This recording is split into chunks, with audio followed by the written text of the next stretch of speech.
পালাবো না তো কি করবো? পিএসআই পুলিশ এসে রাত্রে বেলা আমাদেরকে গন্ডগোল করছে, বাড়িতে আমাদেরকে অশান্তি করে থাকতে দিচ্ছে না।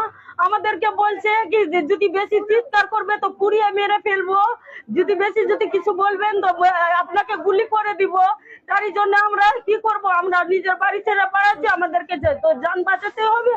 আমাদের ছোট ছোট বাচ্চা আছে, আমাদের ছোট ছোট ছেলে আছে, কোথায় নিয়ে যাবো, কোথায় থাকবো, ওটা ঠিকানা করতে পারছি না। তো আমরা কি করবো বলেন? আমাদের উপরে অনেকটা অত্যাচার হচ্ছে, তো আমরা কোথায় যাবো বলেন? গতকালকে আমাদের মুসলিম সমাজ সবই শান্তি ভাবে আছে, তবুও কেন রাত্রে বেলা অত্যাচার হচ্ছে, পুলিশ নিয়ে বিএসএফ নিয়ে বাড়ি লুটখানা হচ্ছে, আরএসএর লোক এরকম করছে। তো আমরা কি করব? আমরা ঠিকই আপনার নিজের বাল বাচ্চাকে নিয়ে আমরা পালাচ্ছি, আমরা কোথায় যাব না যাব এটাও জানি না।